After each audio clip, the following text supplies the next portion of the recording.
ॐ नमो भगवते वासुदेवाय। ॐ नमो भगवते वासुदेवाय। ॐ नमो भगवते वासुदेवाय।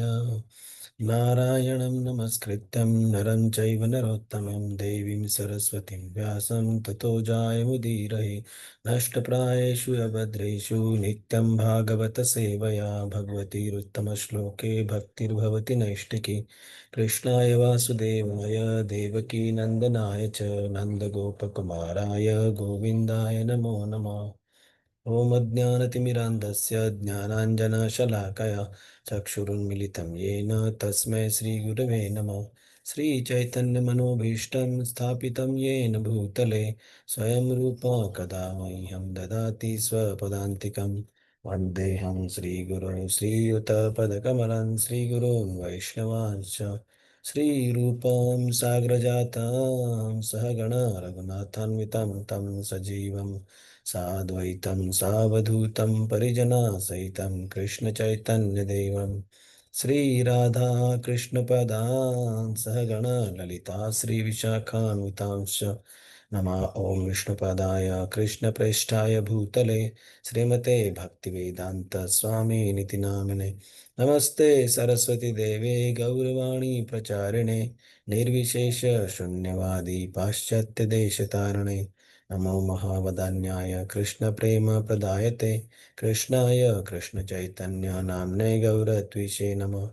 हे कृष्ण करुणा सिंधु दीनबंधु जगत्पते गोपेश गोपिका कांत राधा कांत नमोस्तुते। तप्त कांचन गौरांगी राधे वृंदावनेश्वरी वृषभानुसुते देवी प्रणमामि हरिप्रिये। वाञ्छाकल्पतरुभ्यश्च कृपा सिन्धुभ्य एव च पतितानां पावनेभ्यो वैष्णवेभ्यो नमो नमः। जय श्री कृष्ण चैतन्य प्रभो नित्यानंद श्री अद्वैत गदाधर श्रीवास आदि गौर भक्तवृंद। हरे Krishna Krishna Krishna Hare Hare Hare Ram Ram Ram Hare Hare. Hare Krishna. So we are reading from Śrīmad-Bhāgavatam, Canto 4, fourth chapter. Sati quits her body. And yesterday we have seen the 16th verse. We'll repeat it again.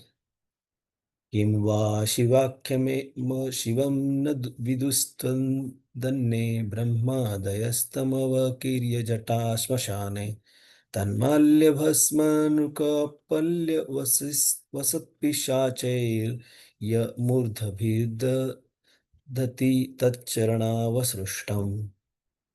Yes, we'll read again. It's translation and purport. Translation. Do you think that greater, more respectable personalities than you, such as Lord Brahma, do not know this inauspicious person who goes under the name Lord Shiva? He associates with the demons in the crematorium. His locks of hair are scattered all over his body. He is garlanded with human skulls and smeared with ashes from the crematorium. But in spite of all these inauspicious qualities, great personalities like Brahma honor him by accepting the flowers offered to his lotus feet and placing them with great respect on their heads. Purport. It is useless to condemn a great personality like Lord Shiva, and this is being stated by his wife Sati to establish the supremacy of her husband. First, she said, "You call Lord Shiva inauspicious because he associates with demons in crematoriums, covers his body with the ashes of the dead, and garlands himself with the skulls of human beings. You have shown so many defects, but you do not know that his position is always transcendental. Although he appears inauspicious, why do personalities like Brahma respect the dust of his lotus feet and place on their heads with great respect those very garlands which are condemned by you? Since Sati was a chaste woman and the wife of Lord Shiva, it was her duty to establish the elevated position of Lord Shiva not only by sentiment but by facts. Lord Shiva is not an ordinary living entity. This is the conclusion of Vedic scriptures. He is neither on the level of the Supreme Personality of Godhead nor on the level of the ordinary living entities. Brahma is in almost all cases an ordinary living entity. Sometimes, when there is no ordinary living entity available, the post of Brahma is occupied by an expansion of Lord Vishnu. But generally, this post is occupied by a greatly pious living entity within this universe. Thus, Lord Shiva's position is constitutionally higher than that of Lord Brahma. Although Lord Shiva appeared as the son of Brahma, here it is mentioned that even personalities like Brahma accept the so called inauspicious flowers and the dust of the lotus feet of Lord Shiva. Great sages like Marichi, Atri, Bhrigu, and the others among the nine great sages who are descendants of Brahma also respect Lord Shiva in such a way because they all know that Lord Shiva is not an ordinary living entity. In many Puranas, it is sometimes asserted that a demigod is elevated to such a high position that he is almost on an equal level with the Supreme Personality of Godhead. But the conclusion that Lord Vishnu is the Supreme Personality of Godhead is confirmed in every scripture. Lord Shiva is described in the Brahma Samhita to be like curd or yogurt. Curd is not different from milk, since milk is transformed into curd. In one sense, curd is also milk. Similarly, Lord Shiva is, in one sense, the Supreme Personality of Godhead, but in another sense, he is not. Just as curd is milk, although we have to distinguish between the two. These descriptions are in the Vedic literature. Whenever we find that the demigods occupies a position apparently more elevated than that of the Supreme Personality of Godhead, it is just to draw the devotee's attention to that particular demigod. It is also stated in the Bhagavad Gita 9.25 that if one wants to worship a particular demigod, the Supreme Personality of Godhead, who is sitting in everyone's heart, gives one greater and greater attachment for that demigod so that one may be elevated to the demigod's abode. Yanti Deva Vrata Devan. By worshipping demigods, one can elevate himself to the abodes of the demigods. Similarly, by worshipping the Supreme Personality of Godhead, one can be elevated to the spiritual kingdom. This is stated in different places in Vedic literature. Here, Lord Shiva is praised by Sati, partially due to her personal respect for Lord Shiva, since he is her husband, and partially due to his exalted position, which exceeds that of ordinary living entities, even Lord Brahma. The position of Lord Shiva is accepted by Lord Brahma. So Daksha, Sati's father, should also recognize him. That was the point of Sati's statement.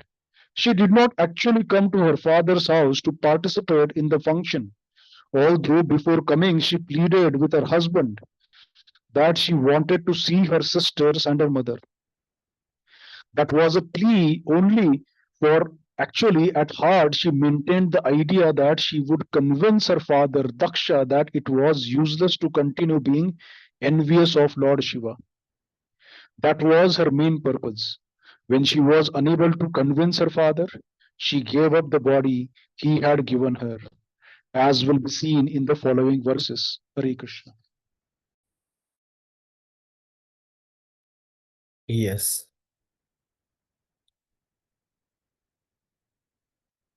So here, Lord Shiva's supremacy is being established by his wife Sati, and in purport, Srila Prabhupada is explaining uh, that Sati was describing about Lord Shiva's glories, even though he is residing in the crematorium, he with the demons, then he covers his body with the ashes of the dead people, and he garlands himself with the skull of the human beings. And because of these things, this Daksha was finding the fault in Lord Shiva's supremacy. So, as a wife, she's a chaste wife of Lord Shiva. She is establishing his elevated position. Even Srila Prabhupada is explaining that Brahma, Lord Brahma is taking the dust of his lotus feet on his head. Lord Shiva's lotus feet, dust of lotus feet of Lord Shiva. And even the great sages like Marichi, Atri, Bhrigu, who are the descendants of Lord Brahma, they are respecting Lord Shiva. In the next paragraph, Srila Prabhupada is explaining that his high position is described in many Puranas, like both are same, Lord Shiva and uh, Lord Vishnu, but they are just like a curd and milk. Curd is not different from the milk, since the milk is transformed into curd. So it is given in the Brahma Samhita itself, like क्षीरम यथा दधि विकार विशेष योगात् संजायते नहि ततः पृथगस्ति हेतो यह शंभुतामपि तथा समुपैति कार्यात् गोविंदमादि पुरुषं तमहं भजामि. So even though just like a milk is transformed into curd by the action of acids, but yet the effect curd is neither same as nor different from its cause, its milk. So Lord Govinda is like a milk, and it is transformed into the curd, and it is like Lord Shivji. Then it is mentioned that in Bhagavad Gita also it is given that yanti deva vrata devan pitru yanti pitruvatah bhutani yanti bhuteja yanti madhyajinopimam. Even Lord Brahma, means the position of Lord Brahma can be taken by any pious living entity in this from this universe, but Lord Shiva is not like that. So this is the power of Lord Shiva here described. And in the next paragraph, the main intention of the Sati was mentioned, that her intention was to meet her sisters and her mother and to convince her father about Lord Shiva's supremacy. That was her main intention. But she was unable to convince her father. That's why she wanted to give up her body. So we will see in the next verses. Text 7. कर्णोऽपिधाय निरयाध्य कल्प ईशे धर्मा वितर्य सृष्णिभिर्नुर्भिरस्य माने छिन्द्यात् प्रसह्य रुशती मसतिं प्रमुष्ये जिह्वामसूनपि ततो विसृजेत् स धर्मः. Yes, translation. Translation, Sati continued, if one hears an irresponsible person blaspheme the master and controller of religion, one should block his ears and go away if unable to punish him. But if one is able to kill, then one should by force cut out the blasphemer's tongue and kill the offender, and after that one should give up his own life. Purport. The argument offered by Sati is that a person who vilifies a great personality is the lowest of all creatures. But by the same argument, Daksha could also defend himself by saying that since he was a Prajāpati, the master of many living creatures and one of the great officers of the great universal affairs, his position was so exalted that Sati should accept his good qualities instead of vilifying him.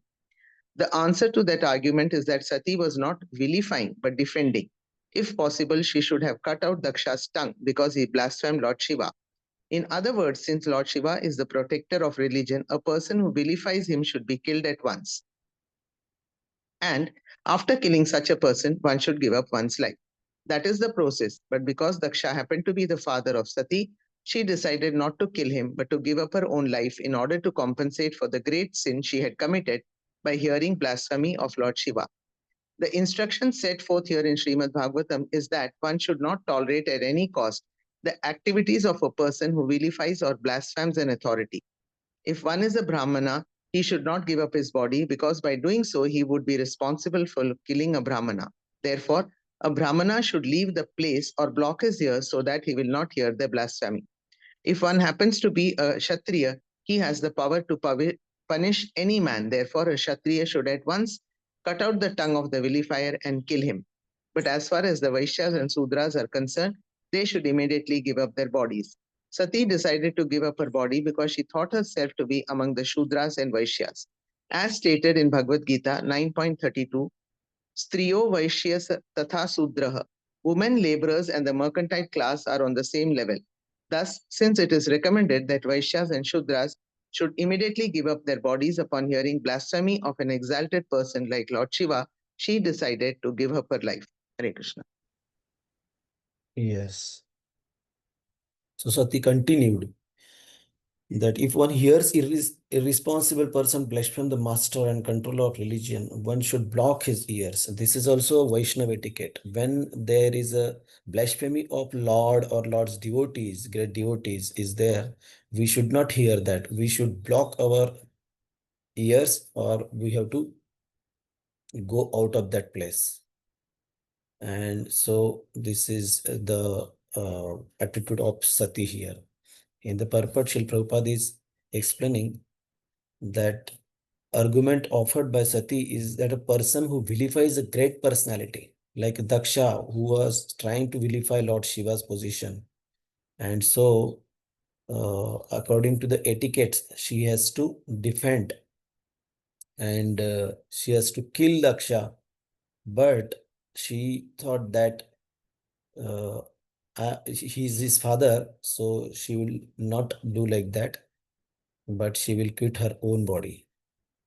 So here Prabhupada is explaining that according to the in 4 Varna ashramas, it is given that if a Brahmana is listening about the blasphemy of the authority or the great person, he should not kill himself, but he has to go out of that place or block his ears.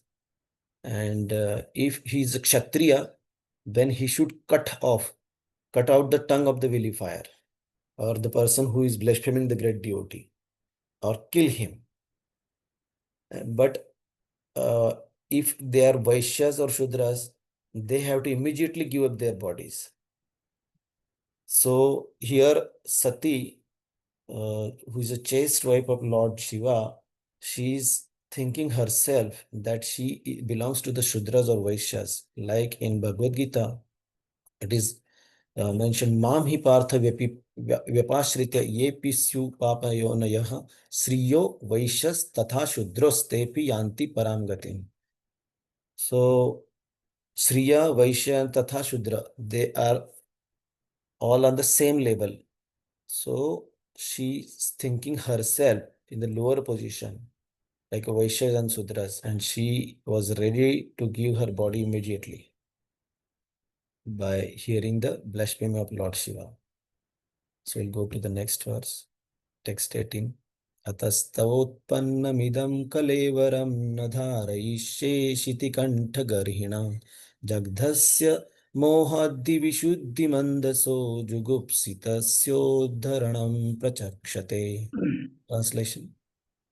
Therefore, I shall no longer bear this unworthy body, which has been received from you, who have blasphemed Lord Shiva. If someone has taken food which is poisonous, the best treatment is to vomit. Purport. Since Sati was the representation of the external potency of the Lord, it was in her power to vanquish many universes, including many Dakshas. But in order to save her husband from the charge that he employed his wife Sati to kill Daksha because he could not do so due to his inferior position, she decided to give up her body. Yes. So she is telling, I shall no longer bear this unworthy body which has been received from Daksha, who have blasphemed Lord Shiva. If someone has taken food which is poisonous, the best treatment is to vomit. Because of food poisoning, we have to vomit. And in purport, Srila Prabhupada is explaining that actually Sati is the external potency of the Lord. She has the power to vanquish all the universes, even Daksha, so many Dakshas. But to save her husband from the charge that he employed his wife. So she ultimately decided to quit her body. So we'll see one verse more. नवेदवादान nuvartate matihi so eva loke ramato mahamune yatha gatirdev manushyo pruthak so eva dharmena param kshipet sthitah. Translation. Translation. Sorry, I'm stuck.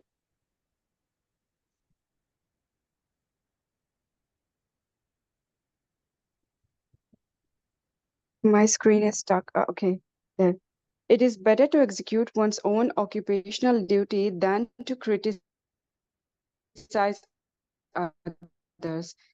Elevated rules of the Vedas, since they do not need to follow them. As the demigods travel in space, whereas ordinary men travel on the surface of the earth. Purport. The behavior of the most elevated transcendentalist and that of the most fallen conditional soul appears to be the same. The elevated transcendentalist can surpass all the regulations of the Vedas, just as the demigods traveling in the space surpass all the jungles and rocks on the surface of the globe. Although a common man who has no such ability to travel in space has to face all those impediments. Although the most dear Lord Shiva appears not to observe all the rules and regulations of the Vedas, he is not affected by such disobedience. But a common man who wants to imitate Lord Shiva is mistaken. A common man must observe all the rules and regulations of the Vedas, which a person who is in transcendental position does not need to observe.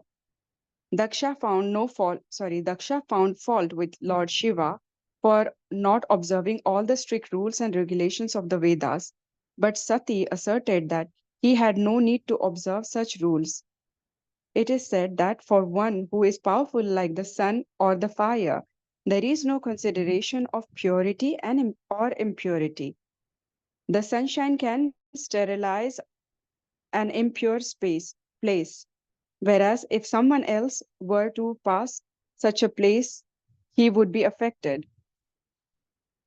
One should not try to imitate Lord Shiva. Rather, one should strictly follow one's prescribed occupational duties. One should never vilify a great personality like Lord Shiva. Hare. Yes. So here it is given, it is better to execute one's occupational duty than criticize others. So elevated transcendentalists like Lord Shiva sometimes forget the rules and regulations of Vedas, since they do not need to follow them, just as the demigods travel in space, whereas ordinary men travel on the surface of the earth. It is given in the purport. Srila Prabhupada is mentioning the behavior of the most elevated transcendentalists and the behavior of the common man should be differentiated. Like just as the demigod traveling in the space surpass all the jungles and rocks on the surface of the earth, but the common man has to suffer by traveling all the impediment. He suffer by the impediments while traveling. So it is, and one analogy is given here about the sun. Even the powerful sun has a fire. So there is no consideration of the purity or impurity in the front of the sun or sunshine, because sunshine can sterilize an impure place even. Whereas someone else were to pass such a place, he will be affected by that place of impurity. So one should not try to imitate Lord Shiva. She is explaining to her father Daksha. Rather, one should strictly follow one's prescribed occupational duties. Yes, so we will conclude here and continue tomorrow. Srila Prabhupada ki jai, Gaura Bhaktarunda ki jai. Thank you, Prabhupada. Thank you, Prabhupada. Thank you, Prabhuji. Thank you, Hare everyone. Hare Krishna. Krishna. Thank you, Prabhuji. Thank you, Prabhupada. Thank you, Prabhuji. Hare Krishna. Thank you, Prabhuji. Thank you, Prabhupada.